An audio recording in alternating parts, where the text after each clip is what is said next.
So hello, Ismail. Thank you so much, man, for being here.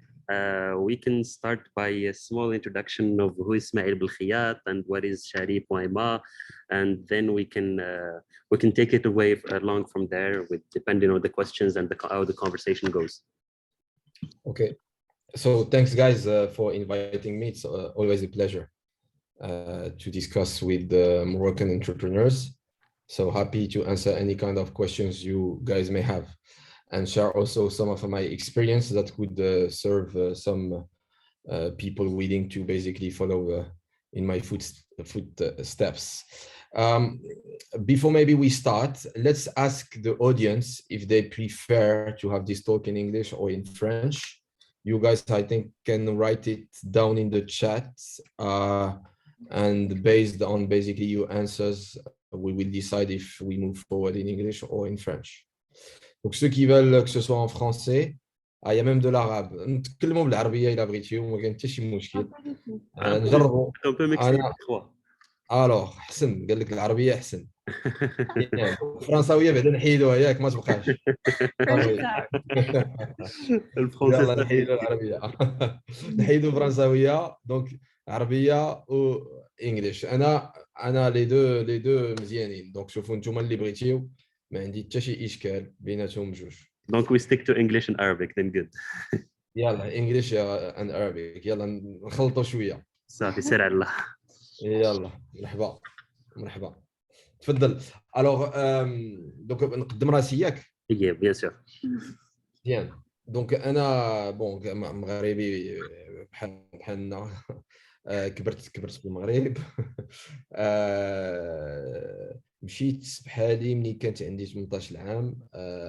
واحد العدد الناس يمشيو كانوا في ذاك الوقت يمشيو لامريكان وكندا. انا ما كان عندي زهر. مشيت غير قريب مشيت لفرنسا. بديت في واحد الكلاس بريباراتوار نفس النموذج اللي عندنا حنا في المغرب كاين تما في فرنسا. واحد العامين ديال التكرفيس والعذاب. نتوما عارفين شنو هي لا كلاس بريباراتوار تيعصروك مزيان ومن بعد تدوز الامتحانات لي كونكور لي زيكول دو كوميرس ولا دو كاين واحد اوكي sorry Clément, I didn't know you were on the talk, so I will switch to English. Basically I was introducing myself. So I'm Ismael, born and raised in Morocco. I left when I was 17, right after high school. Ended up going first to Paris for prep schools, and then studied in Paris, London, and Madrid. So across Europe for my undergrad studies, and then went to the US for my grad studies. So upstate New York, a university called Cornell, which is an Ivy League, that basically helped me out end up working for a great company that does strategy consulting called the Boston Consulting Group. So I started in their office in Paris first few years before being sent to Casablanca, and I was one of the first actually consultants to open the office of Casablanca. Worked there another few years, and then I realized that basically I was turning, I believe, 27 years old, and just realized that I wasn't really happy. My whole life I was following everything that was said to me. They told me you have to go to these great schools, these great companies, do that kind of job. But still, I was advising other people, and I felt that I could advise myself. So I did a kind of introspection, trying to find out how I could become happy. And this is how I realized that first I was a geek, someone who loved technology. And second, I needed to make my own decisions. So this is how I decided to become an entrepreneur. That was 7 years ago. And back at that time, obviously, there was no tech scene, startup scene, startup ecosystem. Back at that time, when you were talking about startups, people didn't even know what it was. Even culturally speaking, when you go see your mother and you tell her, I am a doctor, I am a lawyer, she loves it and she keeps sharing it with her friends. But when you go see her and you tell her I am a startupper, she asks, what the fuck is a startupper? So how can I say to friend that you are a startup. Yeah, so it was quite difficult when I used to go see bankers to get some funding. Obviously, they wouldn't found any kind of startup. When I used to go see business angels, back at that time, the mindset was completely different. They were basically asking if I was making money out of the startup. So I had to explain that a startup doesn't make money the first years, it burns money. But then they say, okay, I'm willing to invest in a company that burns money, but I want at least 51% of your company. And then you have to explain that a startup works only if the founders are fully motivated, and that they have to leave some room for the founders to get diluted the rounds after rounds. So it was funny to start back at that time, but still as we say, never gave up, kept trying again and again. Probably 20 startups out of the 7 last years, and I can share some examples. Many of them ended up in a cemetery, and some of them actually succeeded. So happy to share with you those who have failed, those who have succeeded. But to be honest, those who have failed have probably been the ones from which I got the most learnings. And these learnings are the ones behind the current success. Let's put it that way. I'm curious to know about how was the first experience, actually, your first jump into entrepreneurship. Like, how was that? Before we're going to get into Shari, and that's the subject, but very quickly, how was that first experience? I can before getting into Shari, I think people who are here wants to hear about Shari, but before, let me just tell you what was the first startup. Please, let's go ahead. Yeah. So funny, but the first startup, when you work for big companies like the Boston Consulting Groups, you do slides, on PowerPoint. And when you are there, they give you a lot of tools in order to help you do faster the PowerPoints. So when you are there, you feel that you are a superstar, that you can do slides really quickly. But in fact, it's not you who are a superstar. It's the tools that they give you that help you be faster. So when you leave, when I quit without knowing exactly what I was going to do. So I left BCG, and I was thinking maybe I should do this, maybe I should do this. And in order to put all my ideas on a slide, I opened the PowerPoint and tried to do the slides, but I couldn't because I didn't have the tools. So I called a friend who was still working there, and I say, hey, could you tell me where does these tools come from? And he asked, and it was actually a German company that was providing BCG with the tools. So I contacted the German company and I said, hey, I am in Morocco. Please, I would like a license of your tools so I could use them as a person. And then they answered, we are sorry, but we don't sell in Morocco. So you will need to go to Europe to find a reseller in order to start using the tools. So that's how I got the first idea. I thought, hey, why don't you make me your distributor and reseller in Morocco? So my first startup is called Tinksell Morocco. And it's basically a distributor of these tools, helping people do PowerPoint slides. So in 5 years, we could sign up something like 200 or 300 clients. And each client is a big company. They buy something like 30 to 40 licenses. So today we have activated more than 1,000 licenses. And when you see that the license is like 500 euros per year, I mean, it's a great annual recurring revenue, out of which we get up to 30% margin. So the key learning from this experience is that you shouldn't move to entrepreneurship because you want to become an entrepreneur. You should move to entrepreneurship because you found out that there is a problem and that you need to solve it. So find first what are the pain points, then look if there is a great market, then find out if you are the right person to do it, then see if you have some competitive advantages, and then put all your efforts into solving these problems, and you will succeed if you bring a solution to the problem. And that gets us to the problem that Chari is trying to solve. So because since that's your approach, then I think that lays a better ground to Chari now. Like now it's time to talk about it. Yeah, how did Chari come about? Yeah, exact. So Chari is a mix of two previous startups that I started. Before Chari, I started a real estate portal called Saruti.ma. Maybe some of you know Saruti, which is a portal in which you find the real estate you want. So it's a marketplace where you get demand meets with the offer. And then I started the ground transportation company called VotreChauffeur.ma, which is a mobile app you use to order a driver. So the first one was a marketplace, and the second one was a logistic company. So when you mix logistic and marketplace, it gives you Chari actually. So Chari, what is it?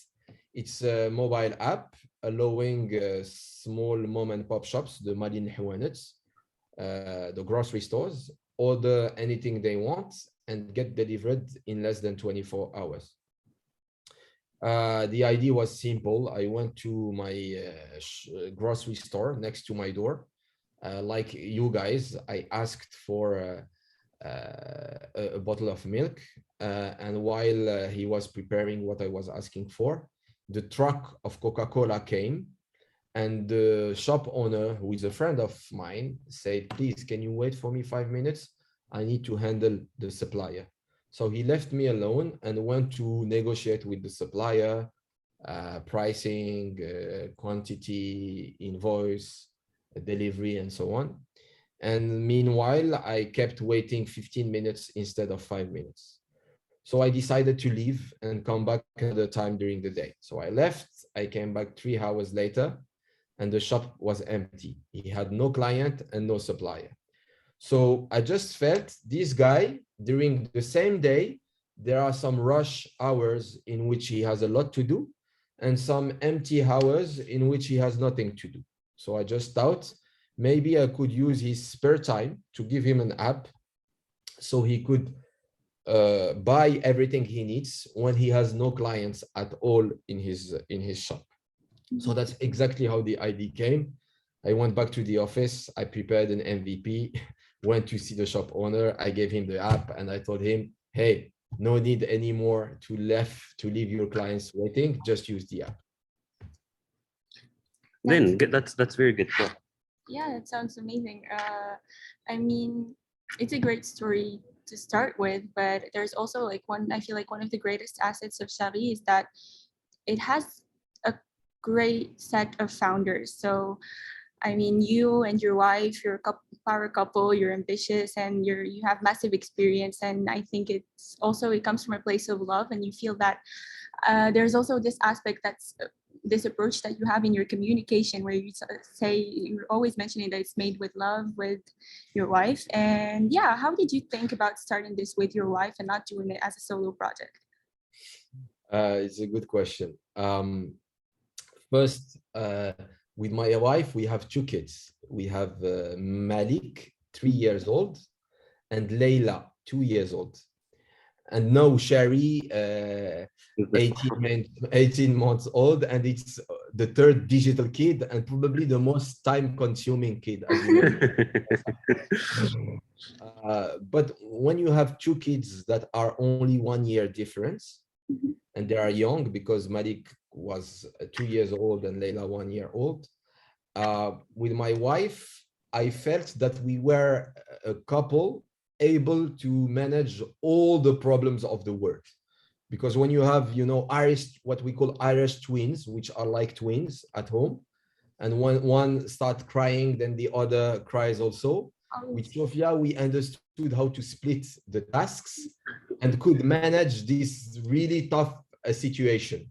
So I thought, if we do a great couple handling the 2 kids, then any startup in the world, no matter how big it becomes, we will be able to manage it. And this is basically how it started. It started with the 2 kids. It was really difficult. And with the difficulty, we just thought we could do a startup.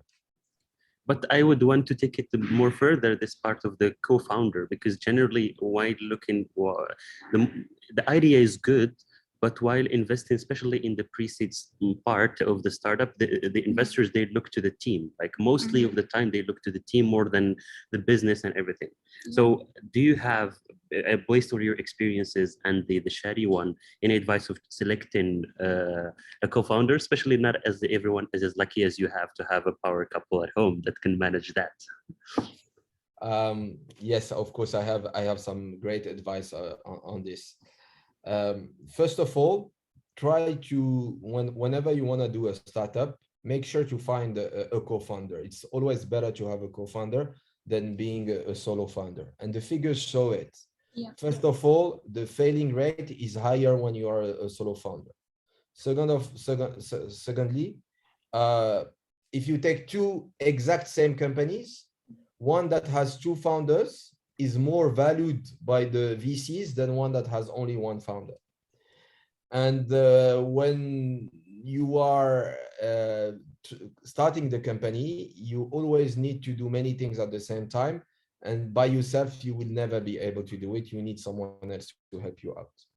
So yes, definitely find a co-founder. Now, the second question is, how do you choose this person?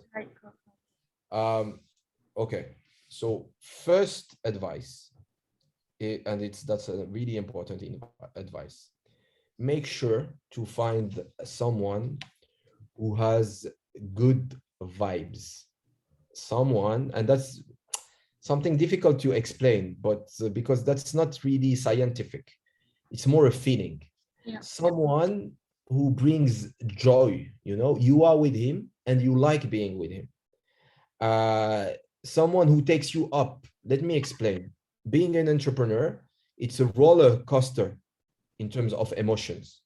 Same day, you feel really bad because you think that you are missing your career, your friends are improving in what they do, and you are doing nothing. And the same day, you feel that you are a superstar and you will become the next Steve Jobs. So you need this person to help you out when you feel bad, because you will feel bad no matter what. Even Mark Zuckerberg felt bad many times. And that's in that very moments, you need someone to help you out. So please find someone who will help you when you feel bad, and someone who you could help when he or she feels bad. So that's the first advice. The second advice I would give is make sure that this person is complementary with you. Make sure that this person doesn't have the same skills as you. And that's difficult because usually when you want to team up with someone, you look at someone who looks like you, someone who could be your friend. So you try to find yourself, you want to duplicate yourself so you get along with the other person. But that's a big mistake, because if you have two people that look the same, they won't challenge each other. And what you are expecting from a co-founder is to have this person challenge you. So the example of my wife and myself is she's an engineer. I am a sales guy, right? So she loves to do some stuff that I hate to do, and I love to do some stuff that she hates. So she's the one in charge of operations. She gets into a lot of details, which I don't. And myself, I am the one doing the strategy, raising money, speaking with investors, and she hates doing this, right? And that's the complementary that made basically the success of the company. Does it have to be 50-50 or effort-wise? Yeah, of course, effort-wise. Not in your case. I'm not talking about your case because it's not going to be 50-50 in your case, but in most of the cases, does it have to be 50-50? Why in my case it shouldn't be 50-50? Because you're married to your co-founder. That's no, I disagree. Today men and women are in. No, it's not about that. No, it's not about the man and woman thing, but it's a bit in your case because this is more about the work-life balance part. And this is going to be my next question: is that in your case, how do you manage the balance in between both? Yeah. That's even it gets even harder in this case. Yeah. So first of all, what you have to do with your co-founder is split the job, and you give to your co-founder some functions that she or he has to take care of, and you take your functions, and you make sure that there is no overlap. So he is responsible of what he does, and you are responsible of what you do, right? And you don't get into fights because each one has its own grass, as we say. So that's the first thing. The second thing, work-life balance. In my case, because I work with my wife, we have some rules. So during the during the work time, we speak about work, and we work like a lot, and we focus on what we do. But once we are back home, the rule is to stop speaking about work. And that's the only way we have to succeed in our personal life, because again, we have 2 kids at home. And once back home, we make sure to take care of the kids and not discuss about the problems of the day. Well, that's a good one. We have a question from Muad, who's asking about the trust made by that can be made between the co-founders, the building of the trust in between the co-founders. And generally, when you bring in someone who's completely new to the project. Yes. So where do you see these questions? Because they're I don't on the see conversation part, how the trust can be made. But we will bring them. The chat part. We'll keep sending On the the questions lower to you. okay, because the last thing I see is the power of diversity. It's The one question before. right before. How the trust was okay. How the trust was made or can be made between. Okay, good question. So in my case, in my case, I have a more powerful contract with my co-founder, which is the marriage contract, which is higher than the contract of the company. But with the co-founder that is not your spouse, first of all, there is legal documents. So it's called en français pacte d'actionnaire, that basically make sure to defend the rights of each co-founder. That's the first thing. The second thing is when each one of you has his own skills, then you have to trust each other, because you have chosen this co-founder because he has some skills that you don't. So you trust him to use his skills to do what he has to do. And he has to trust you to do what you have to do. What you have to remember is that an entrepreneurship, when you are two co-founders, it's like a bike or a tandem. You know, the tandem is like the kind of bikes where you have 2 people, one at the front driving and one at the back, and both are pedaling. I don't know how to say in English, right? So if one of you stops working, then you lose balance and you end up stopping. So each one has to trust the other, because if one stops, everything stops. So in order to keep moving ahead, you need the couple to work together. So it's the same. So trust, again, has to be at the basis of the choice of anyone. If there is no trust at the beginning, then that means that that's not the right person to have as a co-founder. I would want to, because we talked a lot about the co-founder part, which is very important in the startup journey. But I would want to move forward and a little bit talk more about Chari, the subject of the conversation in here, as you were here. And like, can you tell us the story of Chari, like the milestones that you went through, like basically from the creation date, and especially because of the timing it was created, which is in the COVID crisis, and and the moment, So, and the momentum you built. Yes. So obviously, I can see that there are other questions. Yes, there are questions. Yes. So obviously, the Chari's success is a combination of many things that happened recently. Obviously, COVID helped a lot Chari to succeed, and I can explain why later. Also, the fact that the shop owner have today smartphones when before they had normal phones. Also the fact that 4G covers now the whole country, that the price of internet has gone down, and also the rise of applications such as YouTube, WhatsApp, Facebook helped us a lot. Why? Because before, these guys the shop owners didn't know how to use an app. Today they are superstars. They're using better than me, even Snapchat, TikTok. These guys are on TikTok. I discovered TikTok thanks to my clients. Oh, And today I have an ambassador that is on TikTok.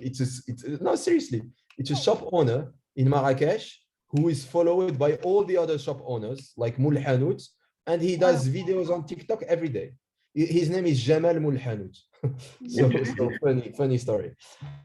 So all these things helped me out, obviously, with the success of Chari. But how it did start, I told you about the story, but then I went back home, prepared an MVP, went back to the shop owner. The MVP wasn't good because I put a lot of features, I put a lot of wording, a lot of small icons, and these guys,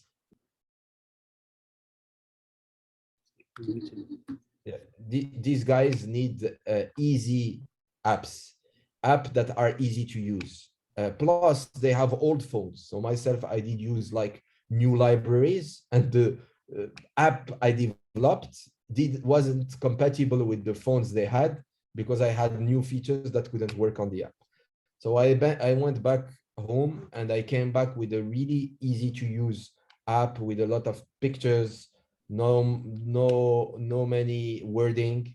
Also, I discovered that the size of the fingers was in average was bigger than the size of my fingers. So my buttons that I could click, they couldn't because they were pressing the button and the one next to them. So I came back with biggest buttons and so on. Then the guy started using the app, but the customer journey wasn't going until the end. I had a lot of eyeballs on the app, which means that a lot of people were opening the app, but no many were making an order. And the reason is that the app became for them a kind of catalog for them to see the prices. But then they were calling me or my coworkers to ask if we could make the orders on their behalf. So, hey, سلام اسماعيل عافاك راه شفت عندك هذا العرض خاص اذا جات على خاطرك عافاك ليفريني غدا قبل الظهر. Okay, and I answer, why don't you do it yourself? لا داكشي صعيب عليا الله يعطيك السر صافي تكلف. So that's how I first hired a team of a call center team or a customer service team. It was like people back in the office whose job was to receive the calls and make the orders on behalf of the clients. And that's basically how we started. We didn't start really with an app. We started first with the call center. And then when the guys got used to call the call center, we started telling them, you can still use the call center, but if you use the app, you can get some discounts. And I was sending them SMS, pushes on the app, WhatsApp, saying, hey, there is this offer for 2 hours. You can order this item at a very good price. But in order to do that, you will have to basically use the app. And this is how we converted them into app users. And that's how basically progressively they started using the app. So there is one question here about the MVP before we move to the next phase, is that did you ask other shops or you just based on the MVP and started improving it? Just about the customer discovery part. No. So MVP is a minimum viable product. In order to prepare it, you need to understand the needs of your users. So at least I advise to meet with at least 5 to 10 clients and understand what they want, mix the features they ask for, and keep only the most important ones. That's what an MVP is. And then, and the business model, we'll get to the business model part. Then that would please continue the next phase of Chari. That's where the business model comes. Yeah, I will explain the business model later. Or I can start with it. It's easy. The business model at the beginning, I wanted to do a marketplace. So like Chari.ma, have the suppliers meet with the shop owners and they deal by themselves and I get a commission. But this model doesn't work in Morocco in FMCG, in fast moving consumer goods. And I will explain why. Because in Morocco, the shop owners have cash scarcity. They don't always have cash to pay you. So if you arrive on time to deliver them, they will keep the money for you and give it to you. But if you arrive late, they don't have money and they say, please come back tomorrow. And if you have to come back tomorrow, you lose your margin because the cost of transportation is high. And in Morocco, the suppliers can't commit on delivering on time. There is no supplier that will meet the SLA of delivering in 24 hours. So my return rate back at that time when I was a marketplace was like 70%. It was huge. And it was so I had to pivot. I pivoted to another model, which is I go see the suppliers and I tell them, please give me some stock. I keep it in my warehouse. When I get the order, I make sure to deliver it on time. So obviously they refused to give me the stock. They told me you have to pay for the stock. And I say, okay, I will pay for the stock, but I will give you checks and please cash them after 45 days, just the time for me to sell them. And they basically accepted to give me payment terms. I started having a negative working capital requirement because I was getting paid cash on delivery by my clients and I was paying my suppliers after 45 days. So my business model is basically to make money out of the transaction. So it's a distribution margin. And I also have working capital that helped me fund my growth. There are a couple of questions about this phase in the chat part from the how many times did you use to do your customer discovery?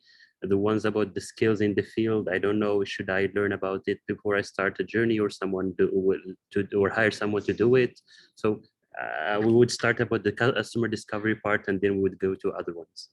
There are a lot of questions in the chat part, Okay. but I would select Okay, so what is the first question? Business model, then avez-vous traité la partie relative au développement d'applications? Vous avez exploité les compétences de votre partenaire pour les concevoir? Comment vous procédez? The app, so in my case, as I told you, I had some experience because before Chari, I started the Chari.ma, Chauffeur.ma, and many other websites that you can find on wib.co, wib.co. So I had a team of developers that I trust who basically did for me the MVP. And then when he started working, I hired a bigger team. And today the tech team is about 25 people. How many time did you use for customer discovery? Yes, customer discovery is really important. I spent about a week in the shop of my clients trying to understand better what it was. So I suggest at least to spend a week with your clients, at least 10 clients, to find out about their pain points. Then Sarah, first congrats on your seed round, thanks. I would love to chat with you for a few minutes, please, about your YC experience. Non, ça c'est personnel, ça. Oh, it's private. Yeah, okay, Sarah, avec plaisir. With pleasure, you can contact me directly on LinkedIn if you want, so I can answer your questions. How do you see the competition with the big markets such as Beam and Carrefour, which are now competing with small retailers? That's a very good question. I'll tell you why. I feel that I have a kind of social role, like a responsibility to help all the small shop owners. Donc, هاد مالين حوانت, there are 200,000 of them. They all have families, and these guys are facing competition coming from Beam, Marjan, and all the other supermarkets. So Beam, Marjan, when they buy from suppliers, they buy for all the shops, so they can negotiate good prices with the suppliers. But this small shop around the corner can't negotiate. So my job is to negotiate for them. So I buy for all of them at a good pricing, so I can sell to them at a good pricing.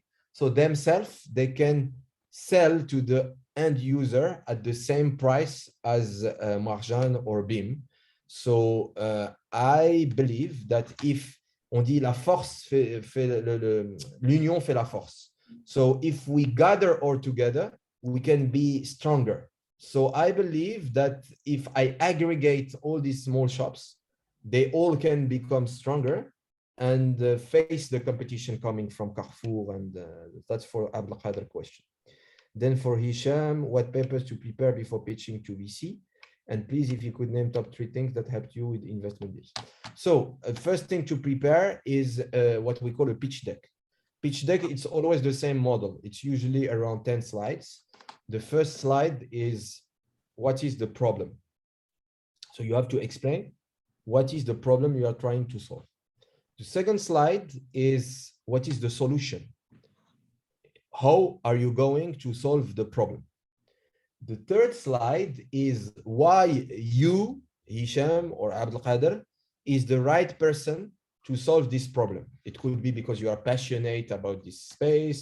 It could be because you have worked for years in a company that does the same. It could be many reasons, but you have to get some competitive advantage to explain why you are the right person to do it. The fourth slide is the market sizing. Basically, what's the size of the market and what can you do out of it. Fifth slide is usually what you have done so far. If you have some traction, if you have a proof of concept, if you have an MVP, you have to show it there. Okay. Then you have to speak about the team. So obviously you and your co-founder. And at the end, if this model exists in other countries, and if it's the case, you have to put basically who are the other players, how they succeeded in other countries, and how you're gonna adapt in your country. And in case there are other players doing the same in your country, you have to do a competitive landscape to say who are the other players and how you can be different from them. Okay, hope that answers your question. How do you handle problems you are facing on daily basis? Stress, for example. Okay, I do a lot of, so I am preparing for Ironman. So every single day, I either run 1 hour or bike for 2 hours or swim for 1 hour. And I'm going at the end of this month to do a half Ironman, in which I will run for 21 kilometers, bike for 90 kilometers, and swim for 1,900 meters the very same day. So that's nice. Good luck. I'm not gonna join you. And when I am really stressed, I am also a professional skydiver with my wife. Together, we jump together. So when we are really stressed, we skydive. I will send you some pictures in which the other two of us. Okay, next.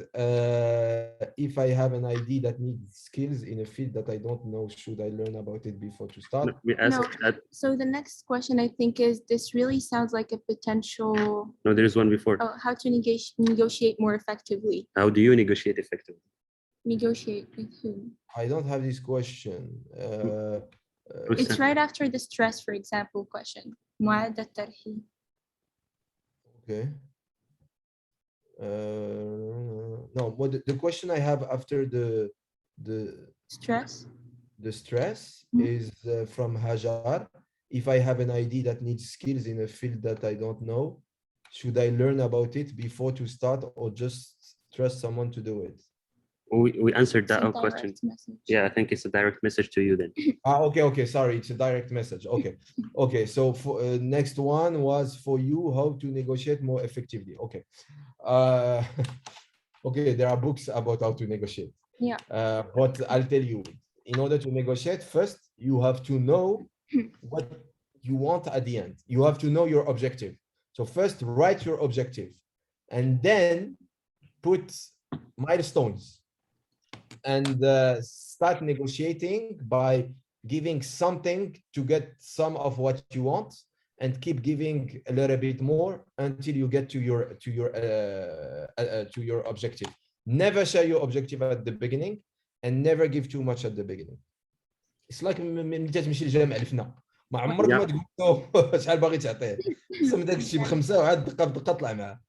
الوغ there is a ensuite question from Hakima that says this is really sounds like a potential HBS case study of adoption and customer centricity. I also appreciate the authenticity in sharing your experience today. Her question is basic. How did the Moroccan startup get to Silicon Valley to fundraise? Bon, thank you, Hakima. It's a nice comment. Just so you know, one of my current investor is Harvard University. So we are happy to say that Chari has become the first company to have in its cap table Harvard University. So Congrats maybe on that. they will do an HBS case, but for that I need first to become a unicorn. So Deo Maya, as we said, Deo Maya, so we can become a unicorn and then have the Getting HBS there. case. You're getting there. Inshallah, inshallah. Another So question is, yeah, so it's a good question. So I'll tell you, you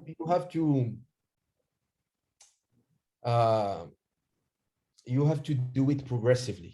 You can't move from I started in Hetswell. Hetswell is next to Bouskoura, next to Casa, next to France, and so on. حتى وصلنا لسيليكون Valley. So how did I start? I first started by doing some communication here in Morocco, so people knew about what we were doing. Then I contacted a VC that I knew because I met with them when I was in Paris, and it's Orange. Orange are in France and in Morocco, so it's easy to go see Orange. Who are in Morocco, they know about Morocco. I explained who I was, and I told them, hey, why don't you keep looking at what we do? So maybe one day we could do something together. Then I had the chance to meet with the guys of Plug and Play, and Plug and Play played a huge role in helping me get some trust and confidence, because when you get accelerated by Plug and Play and you go see another VC and you tell them, hey, Plug and Play has accelerated me, there is some trust. So I will tell you a funny story. There is a guy who went to see Bill Gates and told, it's a joke and it's not true. But there is a guy who went to see Bill Gates and he told him, hey, I want to marry your daughter. And Bill Gates said, why would I let you marry my daughter? And the guy said, because I am the president of the central bank. And then Bill Gates started thinking. At the same time, the guy went to see the central bank and said, hey, I want to become the next president. And they said, why would you be the next president? And he said, because I am the husband of Bill Gates' daughter. And the guy ended up being both, because basically he played. So I did the same. I went to see Plug and Play and I said, hey, Orange is backing me. So Plug and Play thought, oh, this guy, maybe we should trust him. And then I went to see Orange and I said, hey, Plug and Play is backing me. And basically I brought them both at the same time, like the very same day, mainly because I used both of them to succeed. And then I moved progressively to other VCs, and we had the great chance to bring great names such as Rocket Internet, the guys behind Jumia. I also have Airbnb in my cap table. That's really cool. That's a great milestone. Yeah, I have really cool investors. I also have Y Combinator. Y Combinator is a great accelerator. So I'm really happy about my cap table. I also have the investor of Property Finder, which is one of the investor of Saluti.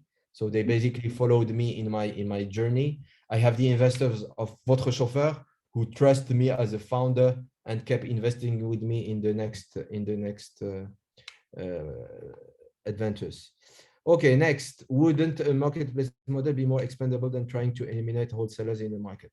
So I answered actually this question and I explained why a marketplace is not possible to succeed in Morocco. I believe, Majid, you weren't here, but I think there is a recording of this session, so you will be able to watch it later. But marketplace obviously scales faster, but for some reason won't work in Morocco. Mouad, respect to you. Merci, Khoya. Merci beaucoup.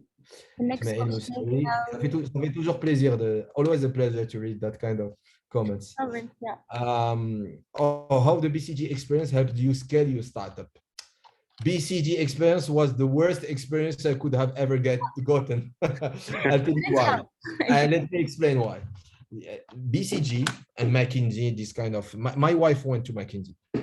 So that kind of companies, they train you on how to become perfect. They want you to be perfect. Before you send a PowerPoint or so slide or an email to a client, you have to read it 10 times to make sure that there is no mistake. So this perfection skill is the enemy of a good entrepreneur. What I'm saying is a bit paradoxical, and some people will think that I am crazy, but I am fully convinced that if you want to succeed in entrepreneurship, you have to make sure that you accept not to be perfect, because entrepreneurship doesn't have time to be perfect.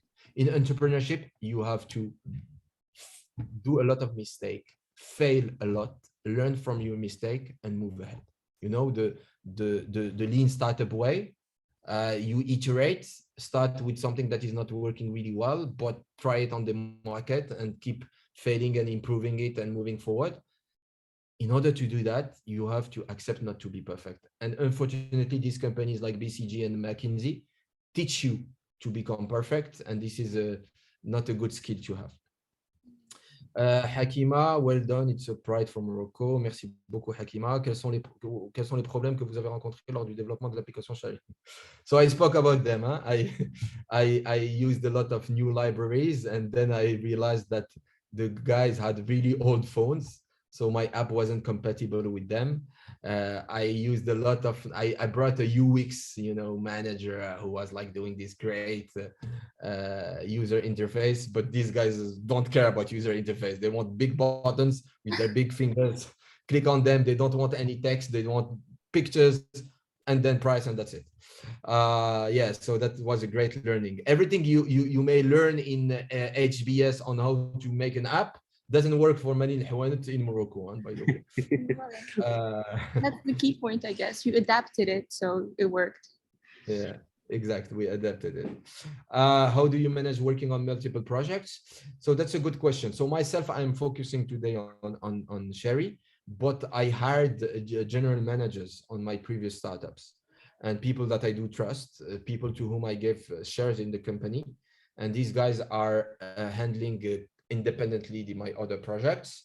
And myself, I am only an advisor for them and an administrator. So I am sitting on the board and making sure that everything is okay, but they run the other companies by themselves.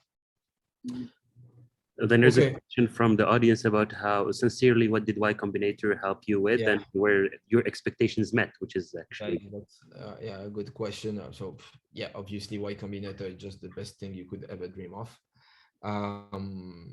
They bring you a lot of confidence. They make you meet with superstars. Like myself, I met with the owner of Airbnb, with whom I had a talk. The guy is called Brian Chesky, and like we had a good fit. But I also spoke with the owner of Brex, the owner of Stripe, the two brothers, the owner of Zapier. So they make you meet superstars, and these superstars are super modest. Like they are like you and me. And when you see them, you just think, if these guys have succeeded, there is no reason why I wouldn't succeed. And that feeling gives you a lot of ambition. And it makes you just think that it's possible. And when you don't know that it's impossible, you end up doing it. And that's exactly what happened to me. I didn't know it was impossible. And finally, it ended up working because we raised the biggest seed round of Morocco from probably the best VCs in the world. Yeah, so YC is obviously great. How can you see if an idea has a huge potential, and what advice can you give to have that ability? Okay, good question. Okay, so there are two schools. There is the BCG school that will tell you you have to do market sizing with a lot of slides, an Excel sheet with a lot of lines, and do a lot of interviews, spend months finding out if it's if this project has a potential or not. But by the time you end up finding out if there is a potential or no, someone else has done it before you, right? Because it moves fast. And there is the second school, which is my school, which is easy. You have an idea, first share it with anyone you meet with. Please share it as much as you can, and don't be afraid of having it be stolen by anyone. Then when you share it, get a lot of feedback, and maybe just do a page, like an email saying, let's say the service is a car with driver. Do an email, send it to some people you know, and tell them that the service exists, even though it doesn't exist, and see how many of them will say, okay, I want your service. Obviously, if they say, I want your service, you will tell them, I'm sorry, I'm not ready. But that's better than not knowing that it will never work and end up working on something that will never work.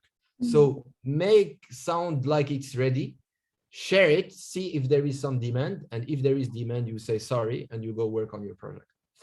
How long do we still have, by the way? We just have a couple of minutes on, and I have my another question that came from social media. So it's about the startup community. So what does that mean for Chari.ma, and how did that help you being part of the community of startup or an ecosystem of startups? So, sorry, I was reading the other questions in the meantime. Nope. So I didn't pay attention. Oh, there was what was the question? Because I posted with some of the questions actually came from Instagram, and one of them is about the startup community, and how was that helpful for Chari to being part of a community of startups and an ecosystem of startups? Yeah. So for myself, unfortunately, I couldn't make the most of the Moroccan startup community, because I wasn't always accepted in the communities for some reason. I don't know why. So I had to try to find other communities. So the first community I went to was in Paris, a place called Station F, which is the biggest campus of the world of startups. So I went to a program called Founders Program. And if some of you want to join it, I have become an ambassador of this program. So I'm happy to help you out to go to Station F. And there, basically, I met with a lot of great entrepreneurs, people who have faced the exact same challenges than the ones I was going to face. And basically, they make me save a lot of time and efforts, because as we say in entrepreneurship, experience is a light that you put on your back to show to people who are following you what is the right way. And myself, I really used the others to show me the right way. So I was spending a lot of time with them, finding out how they solve the issues, so I could follow the advice. And after Station F, I also got the StartGate environment and the plug and play environment. And I'm really thankful to StartGate and plug and play, because you get to a network. Now, seriously, you get to a network. They put you in touch with other VCs. They put you in touch with other companies. So the team of Plug and Pay and StartGate are really helpful. And I wanted to thank them one more time for everything they have done for me. And it's obviously thanks to them that I could be where I am today. So yeah, PNP and StartGate. And then that's basically also how I ended up in YC, because when you go see YC and you tell them, hey, I went to StartGate PNP, I went to Station F. It's like telling them I am the husband of the daughter of Bill Gates, right? So yeah, that's basically how it worked. I will send you the other questions via an email, because I know that you have other commitments to go to, and we came to the end of the session. What do you have a message for startups, or what is the Chari formula for success? No, listen, I will have one message, which is the ones that succeed are not necessarily the most intelligent people. They are not the richest people. They are not the ones who have the most advantages. They are only those who never give up. So please, as an entrepreneur, make sure to never give up. That doesn't mean that you should focus only on your idea, because maybe your idea is not good, but it means that you should never give up questioning yourself and asking yourself if you are doing things right. And it's only by doing mistakes and repeating them and improving them that you will get better. And there is no reason why you won't succeed. Entrepreneurship can't be a failure, because when you fail, you learn. And when you succeed, you succeed. And when you learn, you end up succeeding. So please keep hoping and you will end up succeeding for sure. In case any one of you want any advice, I'm always here to help. I love to give back. You can contact me on LinkedIn. Happy to have discussed with you today. I hope that helped you a little bit. And good luck to anyone. And one day we'll see Chari acquiring another startup from StartGate or from PNP. Why not? Inshallah. Inshallah. I'm mostly looking forward to the future of Chari, really, in the next steps and, you know, your next fundraising and all. Congratulations again on raising the largest seed amount in Morocco, and the valuation that you've reached. It's impressive. And yeah, we're happy that we were part of that journey. And yeah. Thank you so much, man, for your time and for being open and for your sharings and everything. We really, really appreciate it. Looking forward to seeing you soon on different occasions, and see you around. Keep hustling. Merci. Inch'Allah. À bientôt. À très bientôt. Merci beaucoup.